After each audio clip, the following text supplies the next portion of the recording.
اعوذ باللہ من الشیطان الرجیم بسم اللہ الرحمن الرحیم۔ آج ہم پڑھیں گے رکوع نمبر 16۔ یا معشر الجن والانس، اے جنوں اور انسانوں کی جماعت، الم یأتکم رسل منکم، کیا تمہارے پاس پیغمبر نہیں آئے، یقصون علیکم آیاتی، کہ وہ تم پر بیان کرتے میری نشانیاں، وینذرونکم لقاء یومکم ھذا، اور ڈراتے تمہیں ہماری آج کے دن کی ملاقات سے۔ قالوا شہدنا علی انفسنا، تو وہ کہیں گے ہم اپنے آپ گواہی دیتے ہیں اپنے اوپر، وغرتہم الحیات الدنیا، اور دھوکہ دیا انہیں دنیا کی زندگی نے، وشہدوا علی انفسہم، اور گواہی دی انہوں نے اپنے اوپر کہ انہم کانوا کافرین، کہ وہ کافر تھے۔ اللہ تعالیٰ کہہ رہے ہیں کہ اے جنوں اور انسانوں کی جماعت، کیا تمہارے پاس تم میں سے کوئی رسول نہیں آئے جو تم پر میری آیات بیان کرتے ہوں اور تمہیں اس دن کی ملاقات سے ڈراتے ہوں، کہ وہ کہیں گے کہ ہم اپنے آپ پر گواہی دیتے ہیں، اور انہیں دنیا کی زندگی نے دھوکہ دیا، اور وہ اپنے آپ پر گواہی دیں گے یقیناً وہ کافر ہیں، کفر کرنے والے ہیں۔ یہ قیامت کے دن سب کے سب گواہی دیں گے کہ اللہ ہم جھوٹ بول رہے تھے، ہم غلط راستے پر تھے۔ حضرت انس بیان کرتے ہیں کہ ہم رسول صلی اللہ علیہ وسلم کی خدمت میں حاضر تھے کہ آپ ہنسے اور ہم سے پوچھا، کیا تم جانتے ہو کہ میں کیوں ہنسا ہوں؟ ہم نے عرض کی اللہ اور اس کے رسول ہی بہتر جانتے ہیں۔ آپ نے فرمایا قیامت کے دن اللہ کی اپنے بندے سے، اپنے رب کے سے ہونے والی گفتگو پر مجھے ہنسی آئی ہے۔ انسان کہے گا اے میرے رب، کیا تو نے مجھے ظلم سے پناہ دے دی ہے، یعنی تیرا وعدہ کہ میں کسی پر ظلم نہیں کرتا۔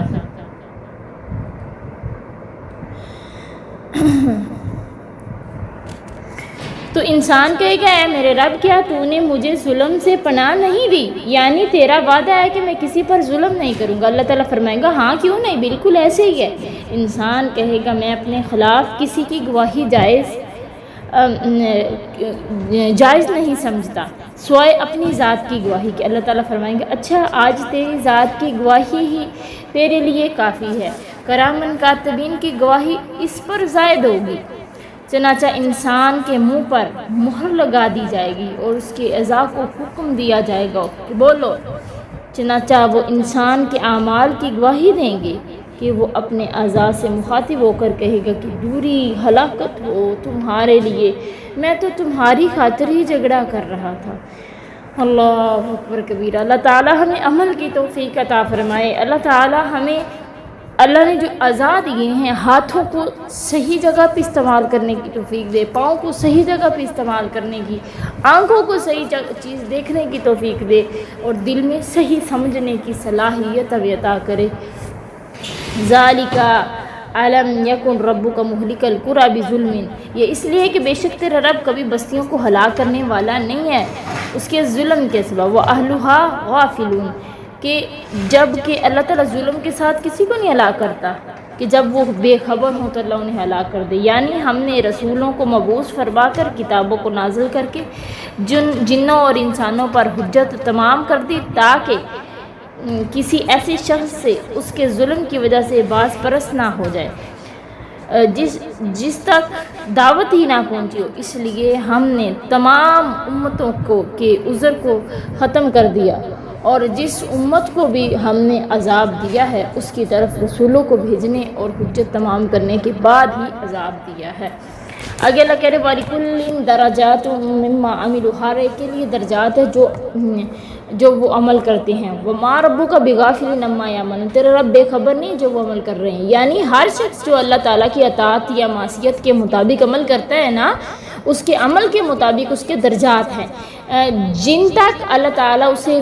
پہنچا دیتا ہے۔ اگر اس نے نیک عمل کیے ہیں تو اسے اچھے مراتب سے نوازا جائے گا انشاءاللہ، اور اگر برے عمل کیے ہیں تو برے مقامات میں اسے گرا دیا جائے گا۔ اللہم لا تجعلنا منہم۔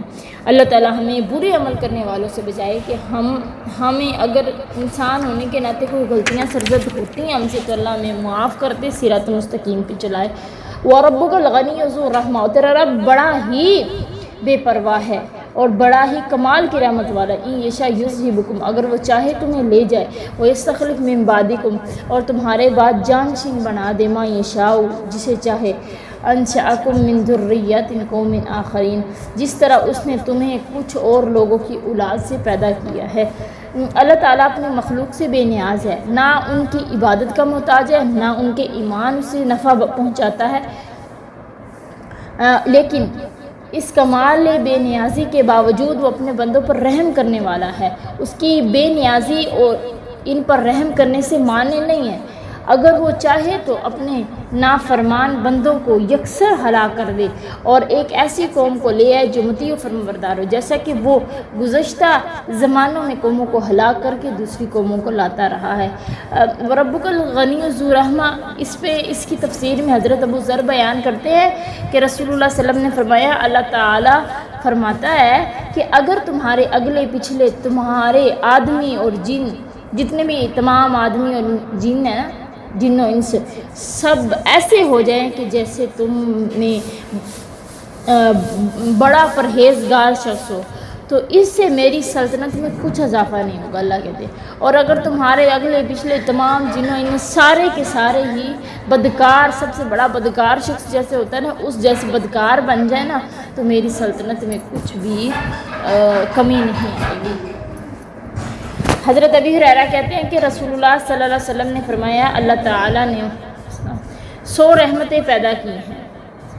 تو اس نے ایک رحمت جنوں اور آدمیوں اور جانوروں اور کیڑوں مکوڑوں میں اتاری ہے۔ اسی ایک رحمت کی وجہ سے وہ ایک دوسرے پر مہربانی کرتے ہیں اور رحم کرتے ہیں، اور اسی ایک رحمت کی وجہ سے وحشی جانور اپنے بچے سے محبت کرتا ہے، اور 99 رحمت اللہ تعالیٰ نے اپنے پاس رکھی ہیں جن کے ساتھ وہ اپنے بندوں پر قیامت کے دن رحم کرے گا۔ آگے اللہ کہہ رہے ہیں، انما توعدون لآت، جو تم، بے شک وہ چیز جس کا تم سے وعدہ کیا گیا وہ ضرور آنے والی ہے، وما انتم بمعجزین، اور تم کسی صورت عاجز کرنے والے نہیں۔ اس سے مراد قیامت اور اس کے احوال ہیں، اور مقصود ان لوگوں کی تردید کرنی ہے جو یہ عقیدہ رکھتے ہیں کہ آدمی مرنے کے بعد گل سڑ جاتا ہے اور اس کے بعد کوئی دوسری زندگی نہیں ہوتی۔ اگر اللہ کرے، کل یا قوم اعملوا علی مکانتکم انی عامل، اے میری قوم تم عمل کرو اپنی اپنی جگہ پر، میں بھی عمل کرنے والا ہوں، فسوف تعلمون، ان قریب تم اس بات کو جان لو گے کہ من تکون لہ عاقبۃ الدار، کہ آخرت کا گھر کس کے لیے ہے، انہ لا یفلح الظالمون، بے شک ظالم فلاح نہیں پا سکتے۔ یہ سخت وعید اور شدید سرزنش ہے کہ اگر تمہارا یہ گمان ہے کہ تم ہدایت پر ہو تو تم اپنے طریقے کے مطابق عمل کیے جاؤ، میں اپنے طریقے کے مطابق عمل کیے جاتا ہوں۔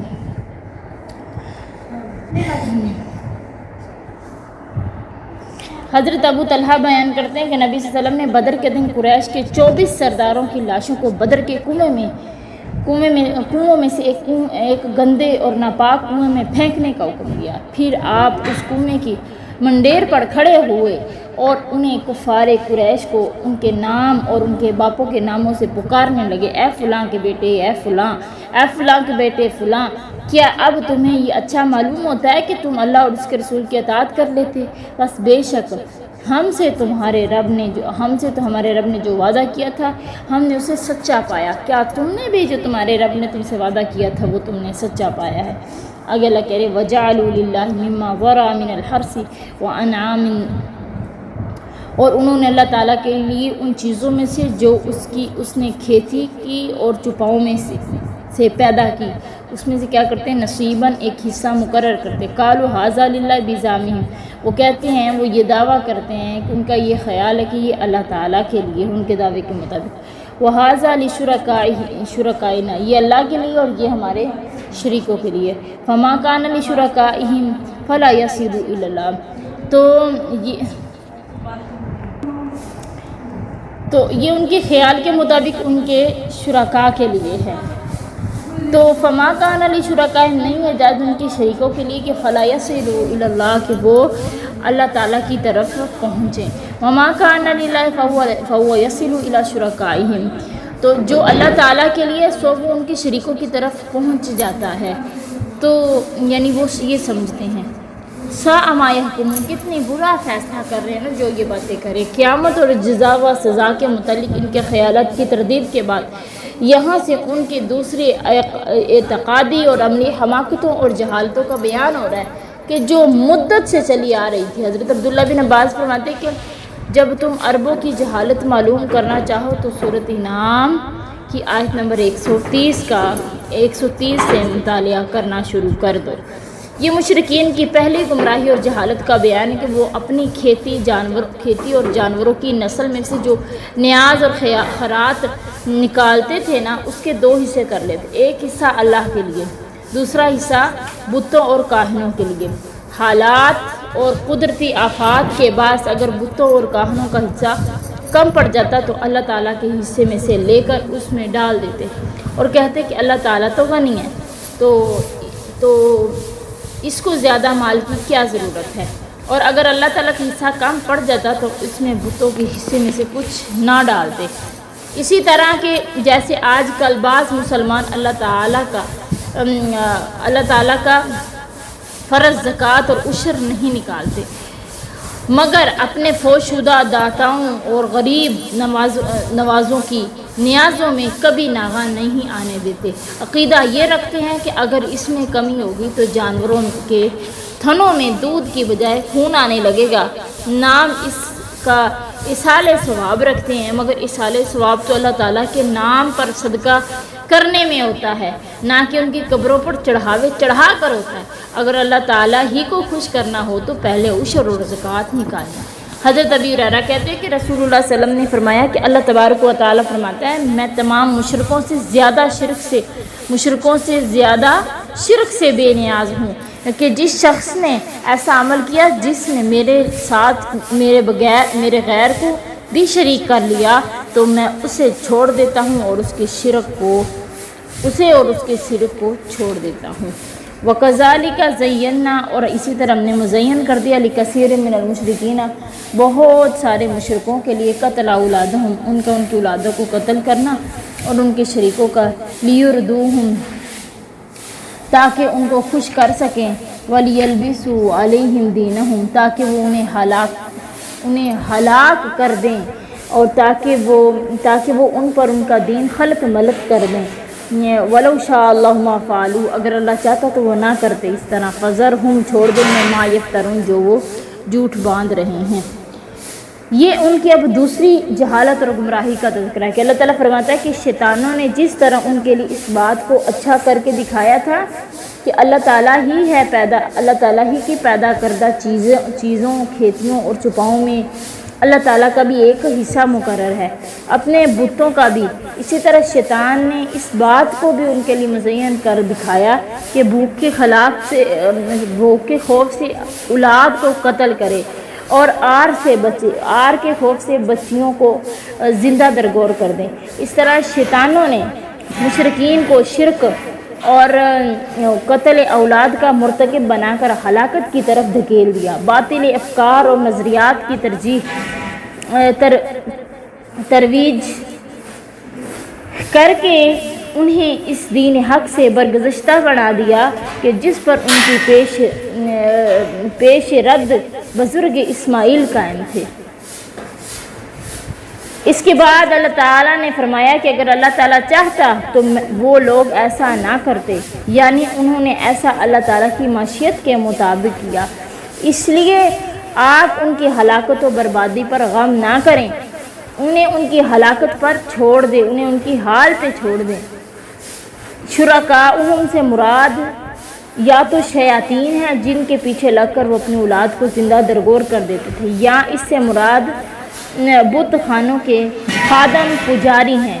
جن کی ترغیب پر مشرکین اپنی اولاد کو بت خانوں کی بھیڑ چڑھا دیتے تھے۔ حضرت مغیرہ بن شعبہ بیان کرتے ہیں کہ رسول اللہ صلی اللہ علیہ وسلم نے فرمایا بے شک اللہ تعالیٰ نے تم پر حرام کر دیا ہے کہ ماؤں کو ستانا اور ان کی نافرمانی کرنا اور بیٹیوں کو دفن کر دینا، خود کچھ نہ دینا اور دوسروں سے کہنا کہ لا مجھے دے، اور تمہارے لیے ناپسند کیا ہے کہ کیلو کال یعنی اس سے مراد ہے کہ فضول باتیں کرنا اور زیادہ سوال کرنا اور مال ضائع کرنا یہ تمہارے لیے ناپسند کیا گیا ہے۔ آگے اللہ کہہ رہے ہیں وَقَالُوا هَٰذِهِ أَنْعَامٌ وَحَرْثٌ حِجْرٌ، انہوں نے کہا یہ چوپائے اور کھیتی ممنوع ہیں، لا يطعمها الا من نشاء بزعمهم، انہیں اس کے سوا کوئی نہیں کھائے گا جسے ہم چاہیں گے، وانعام حرمت ظہورها وانعام لا يذكرون اسم اللہ علیہ افتراء علیہ، ان کے خیال کے مطابق کچھ چھپائے ہیں کہ جن کی پیٹھیں حرام کی گئی ہیں، اور کچھ چھپائے ہیں جن پر وہ اللہ تعالیٰ کا نام نہیں لیتے۔ سیجزیہم بما کانوا یفترون، تو اس پر جھوٹ وہ باندھتے ہوئے ان قریب وہ انہیں ان کی جزا دے گا جو وہ جھوٹ بول رہے تھے۔ مشرکین عرب کی عادت تھی کہ وہ بہت سے احکام خود ہی وضع کر لیتے اور انہیں اللہ کی طرف منسوب کر دیتے، بالخصوص اپنے بتوں کے بارے میں بہت سے مشرکانہ عقائد و اعمال کو اپنے درمیان رواج دے دیتے اور انہیں اللہ تعالیٰ کی طرف منسوب کر دیتے۔ اس آیت میں مشرکین کے انہی بعض عقائد و اعمال کو بیان کیا گیا ہے کہ کبھی ایسا کرتے کہ بعض جانوروں اور زرعی پیداوار کے بارے میں بضاع میں خود کہہ دیتے کہ یہ چیزیں صرف ہمارے بتوں کے لیے ہے، دوسروں کے لیے ان کا کھانا ممنوع ہے، اور انہیں وہی لوگ کھائیں گے جنہیں ہم چاہیں گے۔ مقصد یہ ہوتا کہ انہیں صرف بتوں کی خدمت گار ہی کھائیں گے۔ کبھی کچھ جانوروں کو اپنے بتوں کے نام پر آزاد چھوڑ دیتے اور کہتے کہ ان پر سواری کرنا ممنوع ہے، کبھی کچھ جانوروں کو بتوں کے نام پر ذبح کر دیتے اور اللہ تعالیٰ کا نام نہ لیتے، اور اللہ تعالیٰ پر افتراء سازی کرتے ہوئے کہتے کہ یہ اللہ تعالیٰ کی شریعت ہے۔ اللہ تعالیٰ نے ان کی اعمال پر نکیر کرتے ہوئے فرمایا ہے کہ وہ ان کی افتراء سازیوں کا بدلہ انہیں عنقریب اللہ تعالیٰ دے گا۔ تو اللہ تعالیٰ آگے کہہ رہے ہیں کہ وَقَالُوا مَا فِي بُطُونِ هَٰذِهِ الْأَنْعَامِ، انہوں نے کہا کہ جو ان کے پیٹوں میں ہے خَالِصَةٌ لِذُكُورِنَا، وہ خالص ہے ہمارے مردوں کے لیے، وَمُحَرَّمٌ عَلَىٰ أَزْوَاجِنَا، اور ہماری بیویوں پر حرام کیا گیا ہے، وَإِن يَكُن مَيْتَةً فَهُمْ فِيهِ شُرَكَاءُ، اگر وہ مردہ ہو تو وہ اس میں سب برابر ہیں، سَيَجْزِيهِمْ وَصْفَهُمْ، عنقریب وہ انہیں عنقریب وہ انہیں ان کے کہنے کی جزا دے گا، انہ حکیم علیم، بے شک وہ کمال حکمت والا اور سب کچھ جاننے والا۔ یہ ایک اور شکل ہے جو وہ اپنے بتوں کے ناموں پر وقف کرتے اور ان میں سے بعض کے بارے میں کہتے کہ ان کا دودھ ان کے پیٹ سے پیدا ہونے والا زندہ بچہ صرف ہمارے مردوں کے لیے حلال ہے، عورتوں کے لیے حرام ہے۔ ہاں اگر بچہ مردہ پیدا ہوتا ہے تو اس کے کھانے میں مرد عورت دونوں برابر ہیں۔ اللہ تعالیٰ فرمایا یہ جو غلط بیانی کرتے ہیں، اللہ تعالیٰ پر افتراء باندھتے ہیں، اس پر عنقریب اللہ تعالیٰ انہیں سزا دے گا۔ وہ اپنے فیصلوں میں حکیم ہے اور اپنے بندوں کے بارے میں پوری طرح علم رکھتا ہے، اور اپنے علم و حکمت کے مطابق وہ جزا و سزا کا اہتمام کرنے والی ذات ہے۔ قد خسر الذین قتلوا اولادہم سفہا بغیر علم، بے شک ان لوگوں نے خسارہ اٹھایا ہے جنہوں نے اپنی اولادوں کو بے وقوفی سے جو ہے نا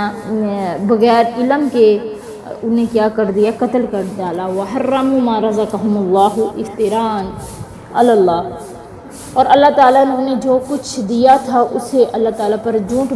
باندھتے ہوئے اسے حرام کر لیا۔ قد ضلوا وما كانوا مهتدين، تحقیق وہ تو گمراہ ہو چکے ہیں اور ہدایت نہ پانے والے۔ اللہ تعالیٰ فرماتا ہے کہ جن لوگوں نے یہ کام کیا وہ دنیا اور آخرت میں گھاٹے میں پڑے ہوئے ہیں۔ دنیا میں بھی اپنی اولاد کو قتل کرنے کی وجہ سے اور اپنے اموال میں کچھ چیزوں کو از خود حرام قرار دے کر اپنے آپ کو تنگی اور مشکل میں ڈال لیا ہے، اور آخرت میں اللہ تعالیٰ پر کذب و افتراء باندھنے کی وجہ سے بدترین انجام سے دوچار ہوں گے۔